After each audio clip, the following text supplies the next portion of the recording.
Muito Xavier. bom estar nessa casa aqui. Estive aqui exatos 12 anos atrás, rever pessoas como o professor Elcio, empresários aí da indústria, comércio e serviço, né? É muito importante a gente falar de negócios, né? E eu sou um fã da pequena empresa, né? Eu vivi durante 21 anos sentindo o cheiro e aquela vontade do empresário fazer a diferença, né? Então, um prazer muito grande estar aqui. Tá, okay? Aliás, eu nunca mais esqueço, quando você, na festa de 10 anos da minha empresa, você falou assim: Baroni, tua empresa vai ser centenária. Agora, não passou 100 anos ainda, mas a gente continua junto aqui. Parabéns, viu? Isso aí, obrigado. Doutor Xavier, tema de hoje, inovação. Como é que você define inovação? Qual o conceito de inovação para um público de empreendedores, principalmente no mundo pós-pandêmico? Bom, inovação, na realidade, é um conceito muito simples, né? Em 94, em Oslo, na Noruega, foi lançado lá o Manual de Oslo, né? Onde eles sintetizaram o conceito de inovação, né? As pessoas inovam, mas elas não têm a percepção da inovação, né? Então, inovação nada mais é do que você tratar um bem ou um serviço agregando valor com vantagem econômica e financeira, né? Então, esse é o grande objetivo da inovação. E mais do que o modismo, a inovação ela veio para fazer parte da empresa, do DNA da empresa, né? A pandemia mostrou para a gente vai falar um pouco desses efeitos da pandemia. Vocês viram o ciclo de eventos aí? Muita gente, muitos empresários, eles foram não obrigados, eles foram empurrados para a inovação, né? Antes da pandemia, por exemplo, o e-commerce, antes da pandemia, crescia na casa de 2 dígitos. Só que as pessoas não ligavam muito para o e-commerce. Eu tenho muitos amigos empresários, a gente faz consultoria, e assessoria e mentoria. As pessoas não ligavam para o e-commerce, por exemplo. E com a pandemia, eles foram obrigados, empurrados a entrar no mundo do e-commerce, né? Tem um slide aí, por favor? O anterior. O anterior. O anterior. Bom, esse conceito do slide, deixa eu só explorar um pouco mais. Você já definiu a palavra inovação, a gente sabe exatamente o que é inovação, mas eu queria fazer aqui um paralelo, principalmente eu que sou empresário também. Qual a relação que existe entre inovar e crescer? Essa é uma grande pergunta que a gente faz. Ou seja, a maioria dos empresários aqui passaram pela pandemia também, a partir de março. Alguns, você sabe, doutor Xavier, 700 mil empresários, desde março de 2020 até junho de 2020, fecharam suas portas, porque não inovaram. Justamente. Então, a pergunta que eu faço, qual a relação crescimento e inovação? Bem, só um dado que você falou de 700 mil empresas, o Sebrae, quando nós atuamos lá, esse número deve ser muito maior. Esses são os formais. São os formais. Então, para cada empresa formal, você tem de 2 a 2,5 empresas informais. Então, esses 700 aí deve ser quase 1 milhão ou 1 milhão e 200 mil empresas que fecharam as suas portas. E por que fecharam? Por vários motivos. A primeira coisa que a gente vai passar nos slides aí é o sonho do empresário. O brasileiro tem 3 sonhos. O primeiro deles é ter a casa própria. O segundo, ter um carro. E o terceiro, o mais difícil, é ser patrão, ser dono do próprio negócio. Não é fácil ter uma empresa aqui no Brasil, né? Só que a pequena empresa, ela tem um papel social e econômico extremamente importante, né? Se a gente começar a observar, 99% das empresas desse país são de pequeno porte. Elas representam 15% do PIB nacional e representam 67% dos empregos diretos. Se vocês forem ver quantas famílias vocês empregam, é uma coisa fantástica. Porém, não existe política pública para que as empresas nasçam e cresçam. Taxas de juros, não preciso falar, as taxas mais caras do planeta. Muitas vezes as empresas já nascem mortas por falta de um instrumento chamado plano de negócio. PN, né? Plano de negócio, PN. É o PN. Levante a mão aqui, só para a gente ver quem tem um plano de negócio escrito da sua empresa. Levanta a mão aí. Eu tenho. Temos quase 100 pessoas. O plano de negócio nada mais é do que um plano de voo da sua empresa. O que acontece com o avião, por exemplo, quando ele está no voo Segway? O que pode acontecer? Cair no mar, acabar o combustível, bater numa montanha. Então tem muita empresa no voo cego e achando que o ano que vem, um novo governo, o mundo pós-pandemia vai ser tudo igual e diferente. Não vai ser assim, gente. Então, o plano de negócio é algo essencial na vida da empresa de vocês. Seja uma nanoempresa, uma microempresa, uma pequena empresa ou uma empresa média, né?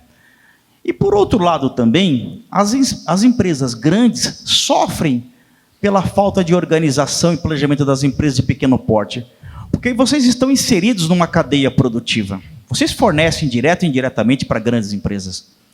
Quando a cadeia produtiva ela tem uma quebra na corrente, na sua cadeia, a grande empresa também sofre. Tá certo? Então, o plano de negócio é o primeiro instrumento e o mais importante da vida de vocês. Ou seja... É difícil fazer um plano de negócio, mas nada é impossível. Não, o plano de negócio tem aqueles 4 pilares que a gente conhece, né? Que é o pilar financeiro, o pilar de marketing, o pilar operacional. E recursos humanos. E recursos humanos, a gestão de pessoas é o mais importante. É isso mesmo. Então, dentro dessa questão que nós estamos falando de inovação e inovação para crescimento, o que você poderia dizer para a gente como crescer durante a pandemia? O que devemos ou o que deveríamos ter feito para que a nossa empresa crescesse e não abaixassem as portas desse período? Eu conheço muita gente que fechou, talvez por falta de IPN, talvez por falta de planos de negócios, ou quem sabe, ou porque não tinha um capital para sobreviver esse período. Por exemplo, uma regra que a gente sempre adota na nossa empresa, e aliás você sempre me colocou nessa questão, é que a gente tem que ter caixa suficiente para 6 meses suportar o custo fixo. Isso continua sendo válido? Com certeza. Eu acho que é importante o empresário ter 3 cenários na sua cabeça. Um cenário pessimista, fim dos tempos, cenário pessimista, como é que vai estar o meu negócio? Um cenário otimista, vai ser bom para todo mundo, céu de brigadeiro, todo mundo ganha dinheiro. E um cenário não tão bom assim. Como é que vai estar o seu negócio nesses 3 cenários? Eu não sei, vou esperar. Agora, então, dentro dessa questão, até a Beth vai me ajudar aqui, passando mais um slide à frente, não o próximo, nós fizemos um paralelo, doutor Xavier, nós já conversamos muito sobre isso, né? Sobre o perfil empreendedor. O perfil empreendedor tem o domínio técnico, tem que ter o conhecimento, a gente sempre falou sobre esse assunto, mas eu queria que você explorasse um pouco o assunto sobre inovação tecnológica. Perfeito. Porque as pessoas, muitas vezes, se vê naqueles programas lá, pequenas empresas, grande negócio, por exemplo, né? Sim. Como ganhar 10, 20, 50, 100 mil reais, acha que é fácil, né? Todos nós já nascemos com o traço do perfil empreendedor. Né? O DNA. Todos nós, o DNA. O Brasil, no ano 2000, chegou a ser o maior país empreendedor do mundo. Deixamos de lado os americanos, os japoneses. Só que nós tínhamos aquelas pessoas que empreendiam por necessidade. Né? Quanta gente foi mandada embora do emprego e resolveu montar um negócio na atividade que ele já trabalhava, achando que era fácil. Uma coisa é você ser dono do negócio, uma coisa é você ser empreendedor, tem uma diferença muito grande. E aquelas pessoas que empreendem por oportunidade. A pandemia ela mostrou muita oportunidade para a gente aqui. Não tenha dúvida. Quantas empresas cresceram com a pandemia? Agora, precisa ver se esse crescimento, como você falou, se é aquele crescimento perene, não é um crescimento curto, um crescimento sustentável. Perfeito? Então, é fundamental trabalhar a questão do perfil empreendedor. Todos nós temos as 10 características do comportamento empreendedor. E a pessoa que falou um pouquinho antes falou da rede de contatos. O quão é importante você manter contato com as pessoas? Quantos de vocês têm um cartão de visita, conversou com gente diferente para propor negócios entre as pessoas? A rodada de negócio que acabou de acontecer aqui... É fundamental. E aí a pessoa fala o seguinte, eu não tenho tempo para isso. A pessoa fica dentro da sua empresa 10, 12, 14, 15 horas, dorme dentro da empresa, esquece a família, os amigos. Ele esquece de um momento como esse aqui, num ambiente, num encontro de uma noite, com 100 empresários, você não está aqui presente. E como é que a oportunidade, gente, ela está em qualquer lugar. Em todo lugar. Inclusive aqui. Agora, se você não trouxe um cartão de visita, não trouxe um folder da sua empresa, do seu negócio, fica difícil. Tá certo? Aliás, um grande professor meu, eu me lembro dele, o Dr. Cícero Couto Moraes, da Universidade de São Paulo, do qual eu pertenço, ele disse uma vez assim que a falta de tempo é a desculpa dos que perdem tempo por falta de método e iniciativa. Eu acho que a grande maioria dos empreendedores durante a pandemia achavam justificativas para dizer por que quebraram. Ou seja, colocava a culpa no governo, no vírus, ou culpa em várias outras questões, mas esqueciam que o tempo para ele é o mais precioso. Isso é válido, realmente? Isso é válido, né? Isso já entra na questão do planejamento estratégico, né? Sim. É muito difícil você ficar só no planejamento tático operacional. Você tem que pensar estrategicamente como empresário. O que está acontecendo do outro lado do mundo que pode impactar no teu negócio aqui? Sim. Com essa globalização, com as ferramentas de tecnologia, a bolsa da China ou de Nova York cai e no dia seguinte isso aqui repercute. Não demora mais uma semana. As coisas são imediatas. Então, o planejamento é extremamente importante. Você colocar na sua agenda, o estratégico. Quais serão os próximos passos que você vai ter que dar para salvar o seu negócio? E quantos dos negócios que estão nesta sala deixarão de existir por conta da inovação tecnológica nos próximos 5, 10 anos? Pararam para fazer essa pergunta?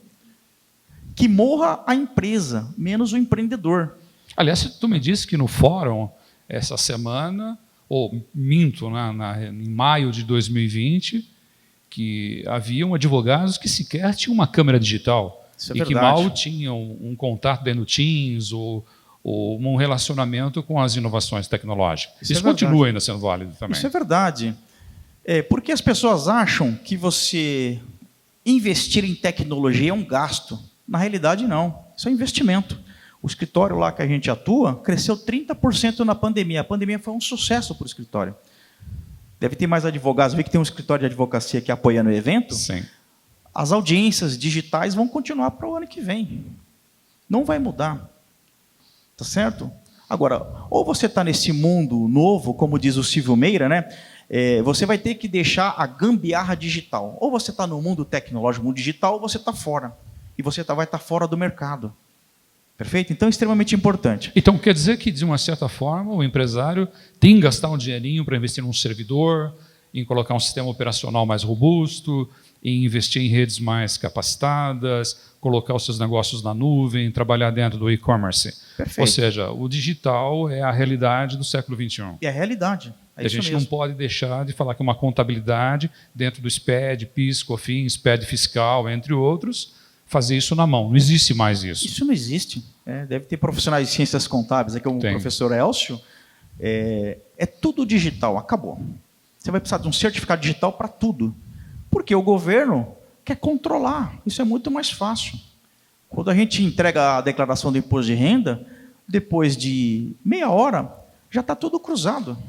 Então, não tem dúvida, tá certo? Então, o seu conselho, então, é que invistam em tecnologia. Tem que investir em tecnologia. Se não tem recursos, por que não se monta uma central de compras para comprar equipamentos de forma coletiva para negociar com o distribuidor fabricante?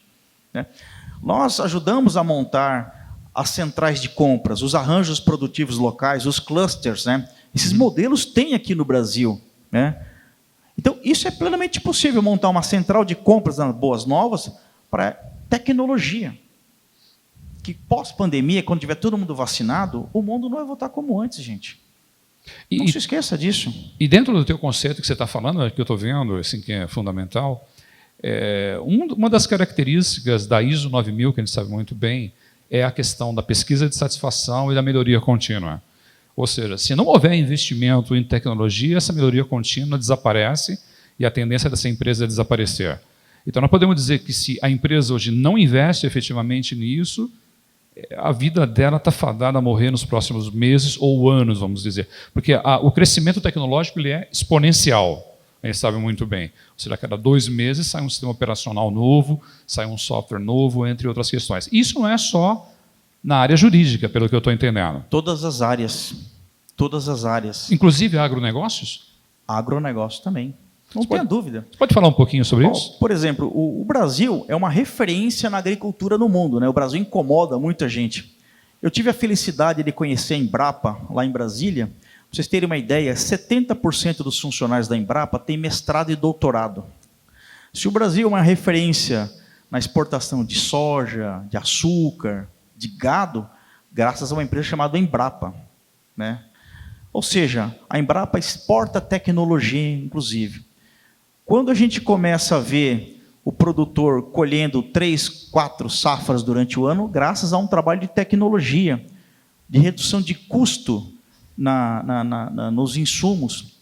Olha, há alguns anos atrás, como é que era o corte de cana, um trabalho semi-escravo no nosso estado, no nosso país. Hoje é tudo mecanizado. Automação. Automação industrial. Tá certo? O Brasil exporta há pouco tempo álcool porque vinha de mão de obra semi-escrava. Né? Nós tivemos um trabalho no Sebrae há muitos anos de exportação da fruta paulista. Né?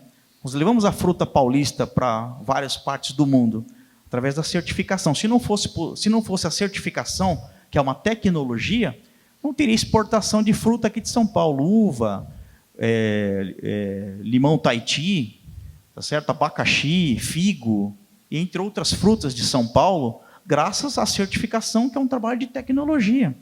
Tá certo? E o produtor rural botou mais dinheiro no bolso. Então, isso é extremamente importante. Então, dentro desse conceito de inovação no agronegócios, você poderia dar alguns exemplos para nós do agronegócios sobre inovação que você teve, ou mesmo estendendo isso para a área de serviço, alguns cases práticos? Você, como diretor do Sebrae, por muito tempo já deve ter vivido isso muito, e já deve ter entrado milhares de pessoas no teu escritório e ter falado sobre o seu empreendimento. Sim, sim. Por exemplo, na questão da cadeia produtiva do leite, né? As grandes empresas compradoras de leite, né? Não vou fazer propaganda dessa turma aqui, vou fazer propaganda das pequenas empresas aqui. Eles resolveram investir na tecnologia do pequeno produtor. Então, na região de Franca, por exemplo, nós investimos em 1.500 propriedades, pequenas propriedades, para melhorar a qualidade do leite. A qualidade do leite era ruim por conta da má alimentação do gado leiteiro, chegava um produto de péssima qualidade na indústria e pagava um valor baixo. Então, a própria indústria percebeu que investir e fazer parceria com o pequeno para melhorar a qualidade do leite era um fator de competitividade para os pequenos produtores. Né? E aí tem outros exemplos aí de fruticultura para exportação. Né? E pegando um gancho então no que você está falando, o grande empreendedor que tem uma empresa que fatura milhões, ou, por exemplo, alguém que tem um salão de cabeleireiro, que tem pessoas, tem empreendedores aqui que são pequenos, parece que existe uma similaridade do ponto de vista da inovação. É possível inovar tecnologicamente, por exemplo, um salão de beleza? Sim, é possível. Não sei se todos aqui são da Zona Leste, que tem salão de estética e beleza. Quem é de estética e beleza aqui? Você sabia que existem 30 mil salões aqui na Zona Leste com CNPJ? 30 mil. E o Brasil figura entre os 3 maiores consumidores de produtos de estética e beleza do mundo. Ou seja, é possível você inovar no seu salão de estética e beleza. Por exemplo, agendamento de horário. Você pode inovar no seu salão com espaço para venda de produto, as paredes que você tem lá para vender produto, para você agregar valor e pagar o teu custo fixo que você tem todo mês lá. Então, existem diversas ferramentas que você pode fazer um cartão fidelidade para esse cliente. O que o seu concorrente não faz, você está fazendo. Então, a inovação está aí, nessas pequenas coisas também. Faça uma parceria com a indústria, monte uma central de compras. Nós montamos aqui uma central de compra de estética e beleza, aqui na Zona Leste, com os donos de estética e beleza. Foi difícil. Por quê? Uma característica do empreendedor de pequeno porte, ele é um lobo solitário. Ele socializa muito pouco. Eu falei no início que o Brasil tem 99% das empresas de pequeno porte, mas demorou quase 50 anos para ter a Lei Geral da Micro e Pequena Empresa. Quase 50 anos, gente. Eu lembro que nós escolhemos as assinaturas para mandar para o Congresso, por iniciativa popular, de um projeto de lei para a Lei Geral da Micro e Pequena Empresa. Tá certo? É muito difícil, porque o empresário de pequeno porte, ele vê o vizinho dele como inimigo. Ele tem que ver como concorrente. O concorrente é algo importante para você, porque ele te tira da zona de conforto. Você acha que você é o bonzão. Então, você acha que a concorrência é sadia? Lógico que é sadia. Lógico que é sadia. Você aprende com o seu concorrente. Traga as coisas boas do seu concorrente para você, explore os pontos fracos que ele tem também. Todo mundo tem um ponto fraco no seu negócio. né? A gente acha que o nosso negócio é o melhor de todos, só que o concorrente fatura 5, 10 vezes mais que você. Tá certo? Então a concorrência é algo sadia. Como é que você pode, por exemplo, em Franca, você juntar lá quase 3 mil indústrias de calçado para evitar a entrada avassaladora do calçado chinês, né? Eu lembro que tivemos em Jaú fazendo um trabalho lá, tinha um trabalho na época, Jaú 2030 sem calçados. Jaú é a capital do calçado feminino. E lá, as pessoas achavam que era um problema dos empresários. Na realidade, era um problema do governo municipal, do governo estadual e do governo federal. Os empresários chamaram a atenção desse problema da invasão do calçado chinês. Então, quando eles sentiram na pele todo mundo, aí chamaram todo mundo para se organizar. Jaú sem calçado, sem indústria, sem nada. Quando a gente fala de uma cidade que nem Jaú, você tem mais umas 20 cidades que são satélites que fornecem mão de obra, as indústrias da cadeia produtiva. Então, quando a gente começa a falar de trabalhar o associativismo, é isso que quer dizer, como é que a gente vai ser forte junto para ganhar junto. Foram o que os italianos fizeram lá na terceira Itália, na Emília-Romana, lá no norte da Itália. Eles fizeram isso aí. Se você for na Itália conhecer lá a região de Milão, você não consegue distinguir quem é empresário, quem é governo e quem é político. Todos trabalham numa causa única. Tá certo? Então, nós precisamos despertar cada vez mais esse espírito do associativismo. Para a pequena empresa, isso é fundamental para sobreviver.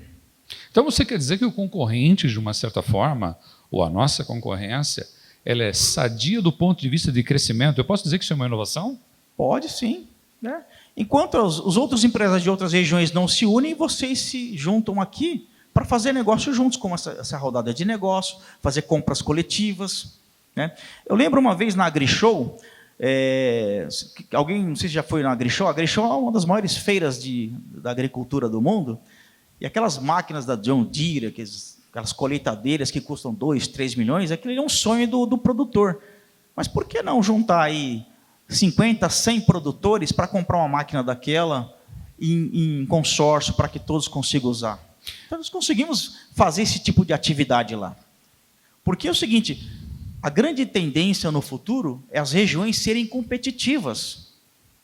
Tá certo? Você vai em alguns países da Europa, alguns polos de formação de indústria são regionais. Na China, por exemplo, temos aqui o rapaz da importação, a China se especializou, cada região da China tem uma produção específica de algum produto.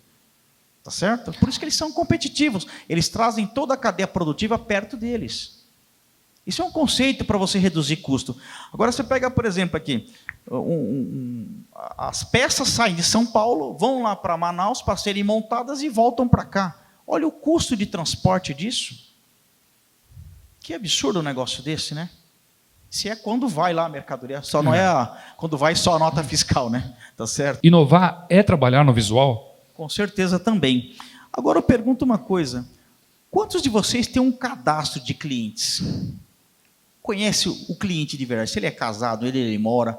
Eu vi que uma pessoa falou da LGPD, da Lei Geral de Proteção de Dados aí, não foi isso? Você conhece o seu cliente de verdade? Sabe quando ele faz aniversário? Você conhece o gosto do seu cliente? Esse cliente que vai no restaurante que você acabou de falar, ele gosta de um vinho? Por que você não coloca essa informação na ficha dele? Quando ele liga, senhor Elcio, o senhor quer aquele vinho Safra 2008, junto com a sua pizza aqui? Tá certo?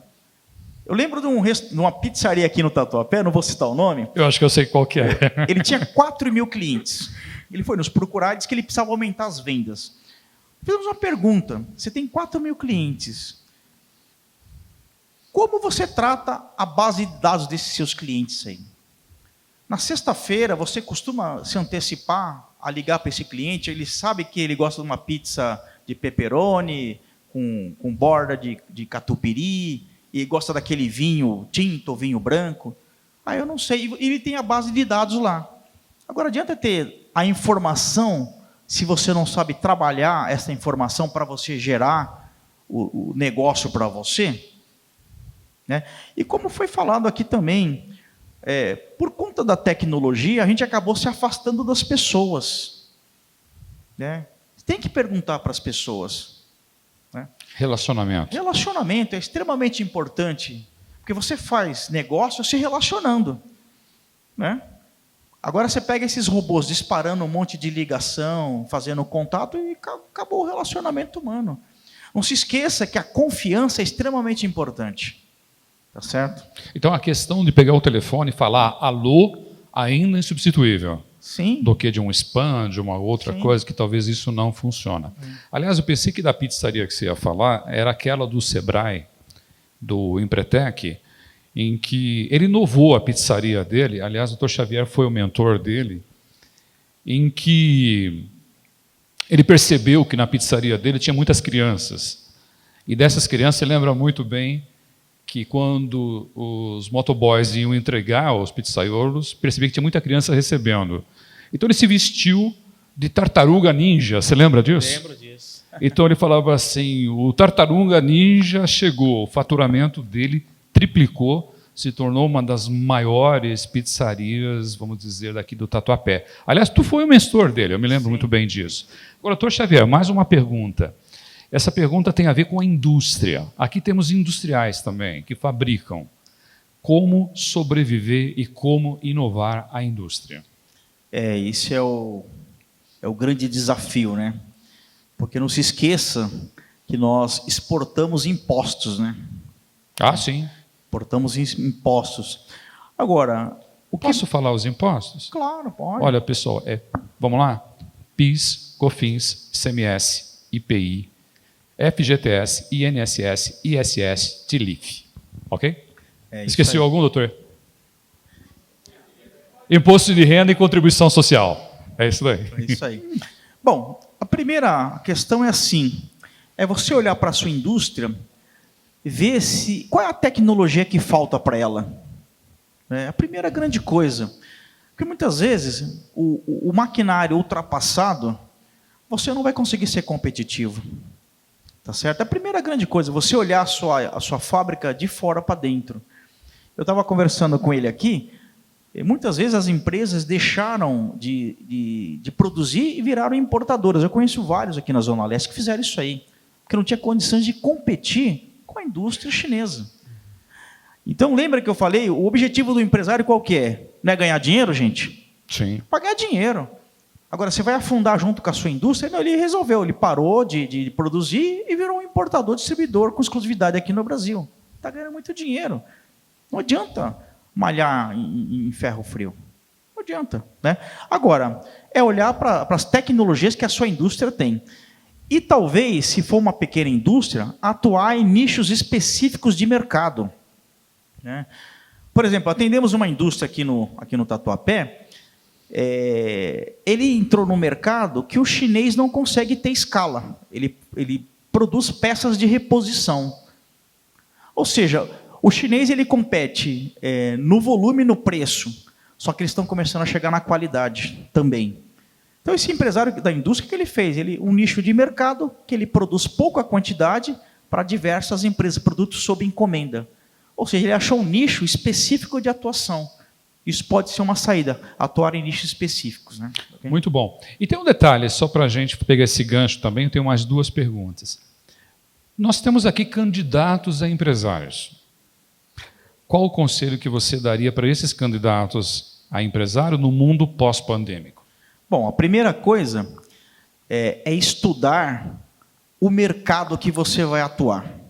A primeira coisa, estudar. A segunda coisa é desenvolver o plano de negócio. É a primeira coisa. Você pode ter R$1.000, como ter 10 mil, 100 mil, 1 milhão ou 2 milhões de reais. Não adianta você achar que você vai lá comprar uma franquia que você vai achar a nova Serra Pelada.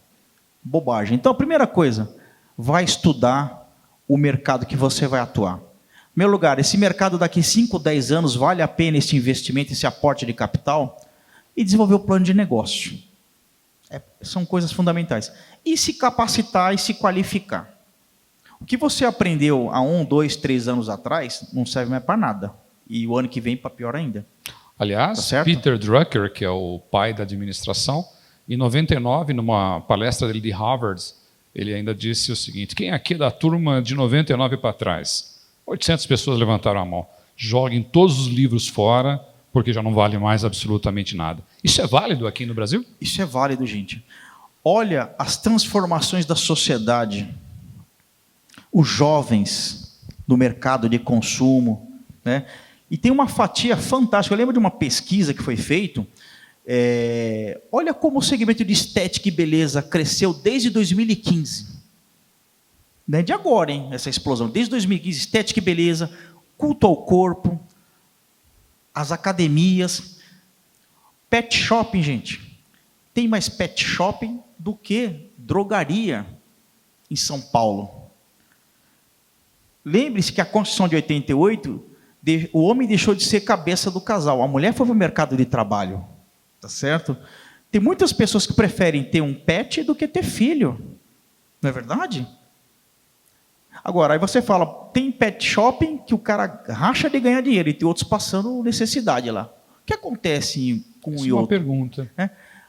Às vezes as pessoas assim vão naquele modismo, sabe? Pegar uma onda, só que ele não se preparou para isso. O camarada não gosta de animal, detesta, ele vai querer ir nessa onda aí. E aí vai se dar mal. Eu conheço um monte de gente que fez isso aí. Tá certo? Eu conheço vários. O cara odeia bicho, mas ele quer montar um para ganhar dinheiro, né? Eu tenho um conhecido, lá inclusive do Tatuapé. Ele era empregado, ele desenvolvia software para pet shopping.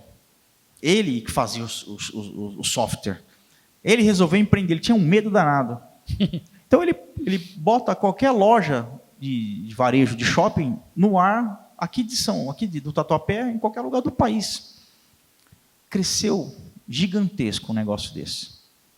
E a tendência é crescer cada vez mais. Agora, você falou em pet shop, mas vamos trazer para o mundo, por exemplo, de farmácias, restaurantes, padarias, entre outros.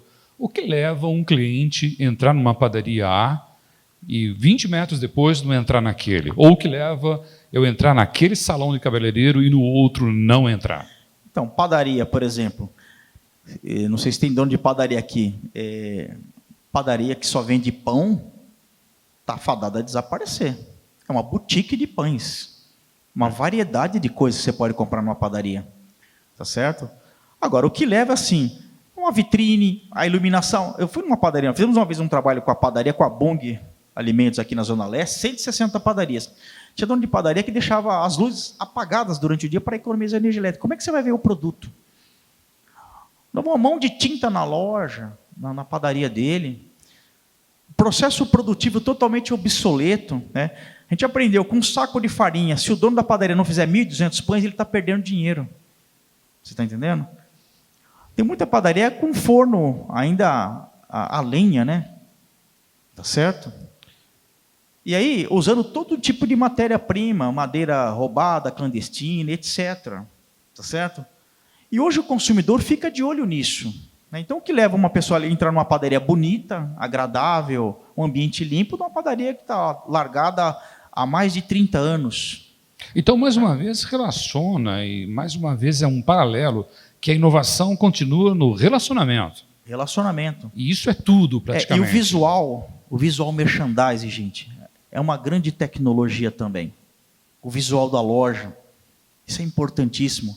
Você vai num shopping, por exemplo, você acaba entrando numa loja, você não queria. A vitrine, o visual, ele te chama para dentro da loja. Isso é extremamente importante, né? Fizemos um trabalho uma vez com um shopping center, tinha uma loja que ele trocava 3 vezes a vitrine da loja. De manhã era um público que frequenta o shopping, durante o dia outro e à noite outro. Ele trocava a vitrine 3 vezes por dia, que ele queria atender os 3 públicos. Isso é uma inovação. Excelente. Certo? E não gasto, hein? Excelente. Doutor Xavier, aqui na nossa plateia tem muitos empreendedores e empresários, são pessoas muito qualificadas, que eu acho que deve ter perguntas nesse tema para o doutor Xavier.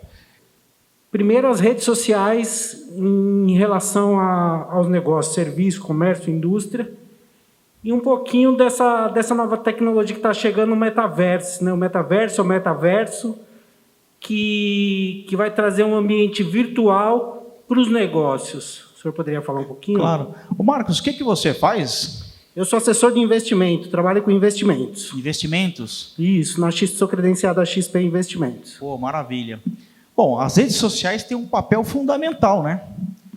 Quem estiver fora das redes sociais está fadado a desaparecer. Mas, porém, tem que tomar muito cuidado com as redes sociais, tanto para o bem como para o mal, né? Só que as redes sociais, é importante ter um profissional que saiba cuidar disso, né? Não é fazer aquele jeitão caseiro, macarrônico lá, com todo respeito, que não vai para lugar nenhum. Com Windows 95. Você acha que está abafando no Facebook, no Instagram, e muito pelo contrário, tá certo? Às vezes você se depara com um empresário e fala, eu tenho tudo, Facebook, Twitter, aí na essência não tem nada. E a pior coisa que tem é a pessoa achar que está fazendo um bom trabalho, muito pelo contrário, está queimando a tua empresa. Então, tomar cuidado com as redes sociais. Isso é um investimento, contratar um profissional para fazer isso, não é que você vai contratar um CLT. Tem um monte de empresas, não sei se tem outras empresas de TI aqui, que trabalham no segmento, contrata um profissional para fazer, para ver qual o melhor tipo, onde você deve investir de fato, né? Perfeito? Excelente. Perguntas? Temos aqui na frente. Obrigado, Fábio.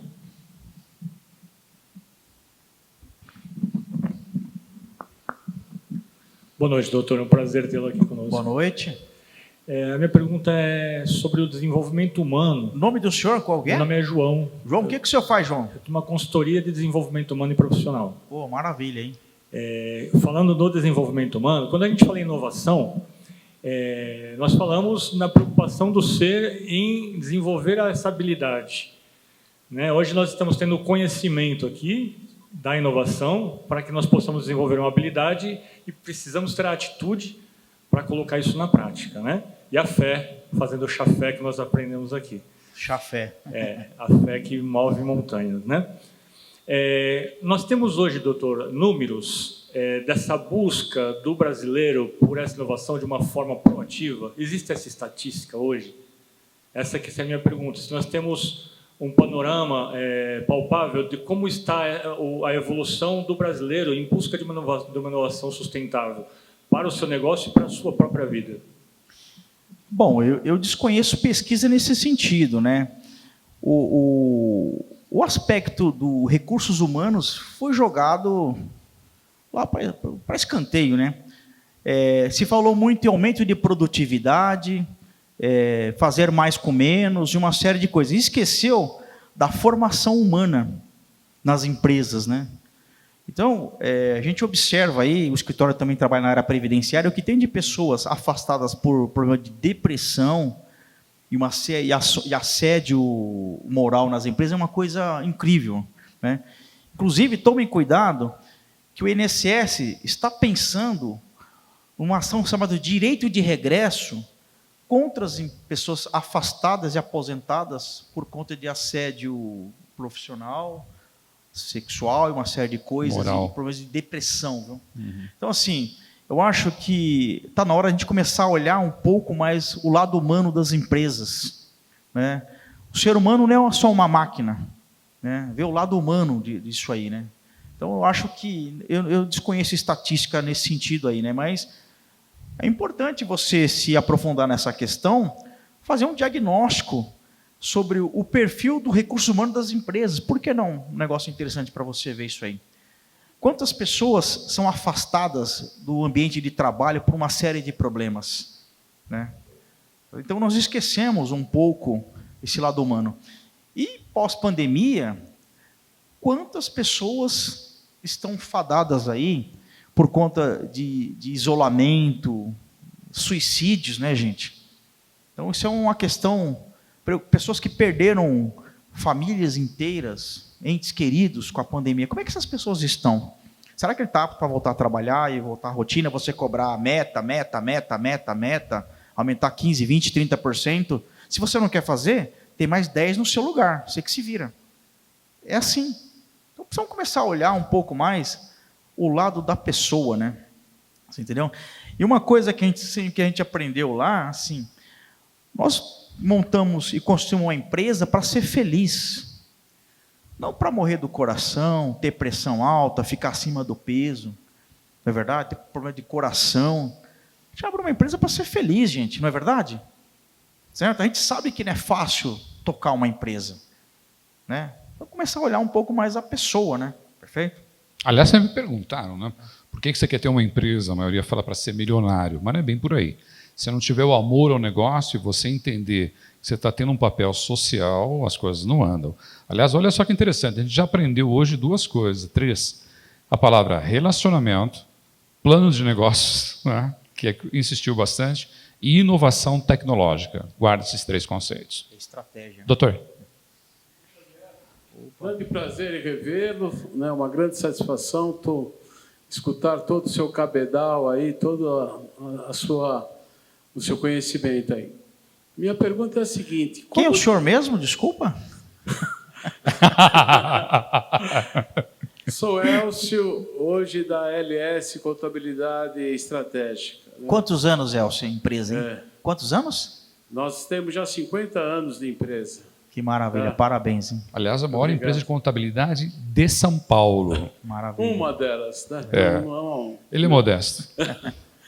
Mas a minha pergunta é como tirar o empresário que está num estado de estagnado, tirar-o da zona de conforto, diante de tantas oportunidades que ele tem de um processo de educação continuada, de busca de conhecimento, porque realmente a empresa que vai ter sucesso é aquela que deter mais conhecimento. E a gente vê tanto conhecimento disponível, quer no Sebrae, quer na universidade, quer nas entidades de classe, e o empresário não vai buscar. Quantas oportunidades ele tem para realmente desenvolver o seu negócio, aplicar tudo isso que já foi falado nesses eventos aqui da Boas Novas, e ele fica ali parado, lá na sua cadeira, trabalhando essas 15, 16 horas que o senhor falou aí. Como é que a gente faz para movimentar esses empresários? Bom, ou ele se movimenta ou ele vai desaparecer, né? Tá certo? Nem todo mundo vai sobreviver, gente. Né? Tem uma pesquisa feita no ano 2002, de cada 100 empresas que abrem aqui em São Paulo, de cada 100, 27% fecham as portas no primeiro ano. E no quinto ano, 56%. Faz parte do processo as empresas nascerem e morrerem. Tá certo? Então, isso faz parte. Agora, o nosso grande objetivo é você ir trazendo aos poucos as pessoas. E muitas vezes as pessoas vêm aqui com o peito fechado, já armado, que não acha que sabe de tudo. Aqui, eu também vim para aprender, para rever os amigos aqui, para aprender também. A gente aprende todo dia. Então, a primeira coisa é assim, trazer aqueles que você acha que vale a pena e que quer ser salvo. Certo? Tem uns que estão esperando o próximo governo, cair a carga tributária, né? De novo. O bolo crescer para repartir, não é isso? Meu pai falava isso, falecido pai falava assim, ó, teve um ministro que falava, vamos esperar o bolo crescer para repartir, e a coisa não cresceu, não repartiu e continuou. Então, trazer aqueles que querem ser salvos, né? E aqueles também que acham que sabem de tudo, vão desaparecer, né? Então, nem todo mundo vai ser salvo. Nesse exato momento, tem empresário abrindo um negócio sem a mínima noção do que está fazendo. Nesse exato momento. Né? Você que trabalha na área de contabilidade, né? Quantas pessoas vão abrir as suas empresas? Se você fizer 2, 3, ele está interessado num CNPJ, não é isso? Uhum. E quero pagar o menor tributo possível. É isso. E mais nada. Se você fizer 2, 3 perguntas, ele vai para outro escritório de contabilidade. Entendeu? Ele está preocupado com o CNPJ. Tá certo? Então, eu acho que precisa de política pública para ajudar a estruturar essas empresas. Ter estágios, um período de CNPJ provisório, uma carga tributária menor. Né? Por exemplo, a região de Cerquilho Tietê, que é considerada a capital da confecção infantil, chegou a um certo limite, ele para de faturar, ele abre outra empresa, com o cunhado, com a prima, com o primo, ele cresce de lado. Porque se ele tiver uma mudança de faixa, a pior coisa que ele faz. Onde já se viu, a pessoa tem o potencial de crescer, ele não quer aumentar o faturamento para não ser enquadrado no novo regime. Que loucura isso aí, né? Tá certo? Agora, o empresário precisa se unir. Precisa se unir. Precisa ser corporativista.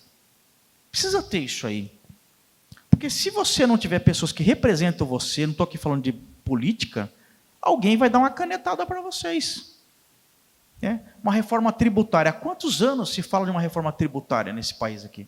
Há muito tempo. Muito tempo. Eu nunca vi uma greve de empresário. Eu nunca vi. Não é verdade, gente? O Baroni falou de alguns impostos aí, que é um absurdo. 67% custo, encargos e benefícios. Quem que aguenta um negócio desse, gente? Tá certo? Então, assim, nem todo mundo vai ser salvo. Mas aí, aqueles que querem ser salvos, você vai trazer para cá, o outro vai trazendo um. E vamos trazendo, vamos formando essa massa de pessoas que acreditam que é possível ter um negócio melhor. A rede de contatos, né? Rede de contatos. Networking. Tá certo? Esse é o caminho, né? Tá bom? A moça falou aqui, o próximo encontro traga um empresário amigo teu. Aqui tem 100, a próxima vai ter 200, depois 300, 400, 500, daqui a pouco tem que fazer no salão principal lá, não é isso? Com certeza. Vai ter 1000 pessoas. Por que é bom? Que lá você teve uma noite agradável de conhecimento, trocou cartões, quem sabe faz negócio, tá certo? Agora, o camarada está lá no sofá assistindo novela, vendo aqueles programas horríveis de televisão, não vai agregar nada na vida. Conhecimento é o que não falta, tá certo? E está disponível, né? E está disponível, né? Tá bom? Muito bem. Gente, eu tenho espaço para mais uma pergunta, estamos chegando ao final. Estamos ao vivo, doutor Xavier, inclusive isso está sendo gravado e transmitido. Nós temos espaço para mais uma pergunta apenas e nós vamos para uma próxima etapa. Quem gostaria? Boa noite, doutor. Boa noite, querido. Meu nome é Sérgio, a nossa empresa chama Super Manutenção. E a minha pergunta é para onde nós vamos. Inclusive, eu estou ouvindo o senhor falando de uma série de coisas aí que já está respondendo um pouco a minha pergunta. Eu sei que o senhor tem muito conhecimento, mas não tem bola de cristal, né? Mas, por exemplo, nós costumávamos, né, levar as nossas malas de viagem quando voltávamos, com elas todas quebradas, para um sapateiro. E eu falava para o senhor José, que interessante ver o senhor aqui como sapateiro, ainda trabalhando e amante da sua arte. Eu falei, mas infelizmente eu acho que o senhor está enfadado ao desaparecimento, porque o senhor não tem filhos, quem que vai assumir todo esse conhecimento que o senhor adquiriu ao longo de tantos anos de trabalho? Infelizmente, isso é uma verdade. Então, o nosso negócio é o seguinte, doutor. Nós trabalhamos com revenda. Eu não produzo nada, eu não tenho estoque. Nós não temos estoque, aliás. Então, nós nos especializamos em atender a nossa carteira de clientes em suas urgências. Ou seja, semana passada, nós temos um cliente produtor de suco de laranja no Nordeste, ele precisava de uma bomba, e era uma bomba específica, toda em aço inox. Os maiores fabricantes desse tipo de material nos pediram 120 dias úteis para entrega, e ele estava com um gargalo que ele chegou ao ponto de me ligar no sábado e falar, Serginho, você na terra e Deus no céu. E glória a Deus, porque nós servimos um Deus real. Eu queria até falar isso aqui como um testemunho para todos que estão aqui, cristãos e não cristãos. E o Senhor, naquele culto, eu falei, meu Deus, eu preciso da sua ajuda. E ele falou, fica tranquilo que nós vamos resolver esse problema na segunda-feira, você vai achar essa bomba. E essa bomba realmente muito complicada. Eu não tinha nenhuma esperança de encontrar esse material, mas o nosso Deus é bom, e graças às ferramentas tecnológicas como o Google, que o dia que sair do ar eu estou ferrado, desculpa a expressão é essa, se o Google parar hoje eu paro, literalmente, porque o nosso trabalho é todo sob consulta. O cliente orça um material, nós vamos atrás, encontramos esse material, desbravamos todas as situações de compra e de entrega, de faturamento, né? Porque algumas empresas dificultam, quer pagamento à vista, a gente quebra tudo isso para entregar esse material de forma imediata ou o mais imediato possível dentro de uma realidade para esses clientes. Então, esse é o nosso negócio, né? Esse é o nosso nicho. A gente tem KINAI para tudo quanto é lado, inclusive estamos crescendo de lado para não crescer para cima, para não fugir dessa situação tributária horrorosa. Temos uma empresa no simples, outra no presumido, ainda tem essa, né? Além de ter que fazer mágica em atender, temos que fazer mágica para tentar... Mágica tributária, né? Mágica tributária, doutor. Então, assim, como eu disse, eu sei que o senhor não tem bola de cristal, mas eu fiz aqui uma anotação, falei assim, amanhã nós vamos discutir isso lá na empresa. Falei, precisamos saber para onde o nosso negócio vai. Eu não quero ser um sapateiro da vida. Eu vou levantar um pouco os meus olhos como empresário, gostei do que o senhor disse. O empresário que diz que não tem tempo hoje, ele está se desculpando.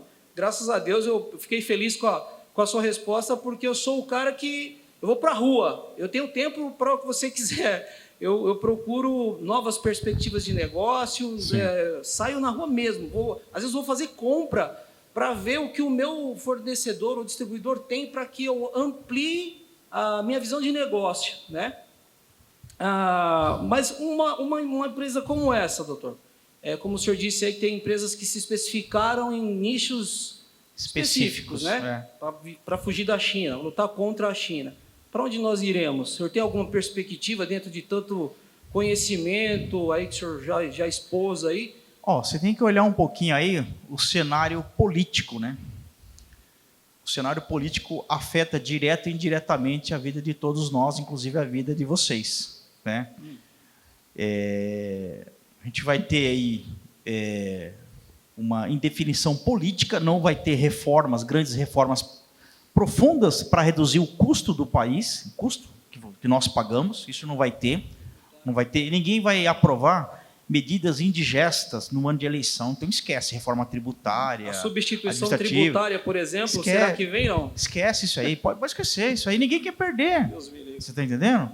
E assim, olhar um pouco o cenário, o mundo inteiro vai crescer, o mundo vai crescer, agora, o Brasil não vai crescer tanto, por conta uma coisa chamada custo Brasil.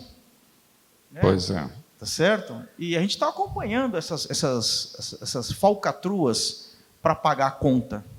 Né? E a conta, sabe, vai cair no bolso de alguém, que somos nós. Então, é assim, não esperem grandes reformas para reduzir o custo das empresas. Né? Eu acredito num cenário, eu sou otimista, viu? O Brasil é uma potência, tem muito para crescer. Eu acredito que o crescimento do Brasil não vai ser aquele crescimento de 2, 3 dígitos, nada disso. Coisa pequena, mas vai crescer. Agora, você precisa estar preparado para tirar proveito dessa oportunidade que vai ser, dessa janela de oportunidade. Muito bom. Se você não estiver preparado, o seu concorrente vai estar. Então, a primeira coisa, estar preparado para esse crescimento. Traçar um cenário pessimista, um razoável, um otimista. Se acontecer isso aqui, você está pronto, você não é pego de surpresa. A pior coisa que tem para o empreendedor, quando ele é empurrado para fazer as coisas, ele não age de forma antecipada. Não é isso? Preditivamente. Ele está sempre 2, 3 passos na frente. Esse é o que diferencia o empreendedor do empresário. Está 2, 3 passos na frente. Tá certo? Tá bom? Gente, nosso tempo já se esgotou e eu queria entender de vocês... O que vocês acham de nós continuarmos com esse tema no próximo evento? Quem acha interessante, levante sua mão. Deixa eu ver. Podemos continuar? Então, hoje eu queria dizer que não temos mais espaço, nós temos um tempo bastante limitado. Eu queria, na verdade, então, próximo ano, vamos continuar com esse tema, hein? Inovação, porque isso está muito alinhado com a pandemia ou no mundo pós-pandêmico. Gente, muito obrigado. Nós vamos agora simplesmente nos colocar numa situação de que temos um compromisso com o ano de 2022, para darmos continuidade a esse evento. Gostaram? O que vocês acharam? Podemos continuar em 2022? Quem eu encontro em 2022? Levanta a mão aqui, deixa eu ver. Olha que maravilha, doutor Xavier. Doutor Xavier, let me tell you something. Posso dizer alguma coisa para ti? Muito obrigado pela sua presença, obrigado pelo nosso encontro de empreendedores e empresários Boas Novas. Sempre muito bem-vindo, companheiro, amigo, empresário e empreendedor. Muito obrigado. Eu queria dar um abraço em ti agora, em nome de toda a igreja Boas Novas.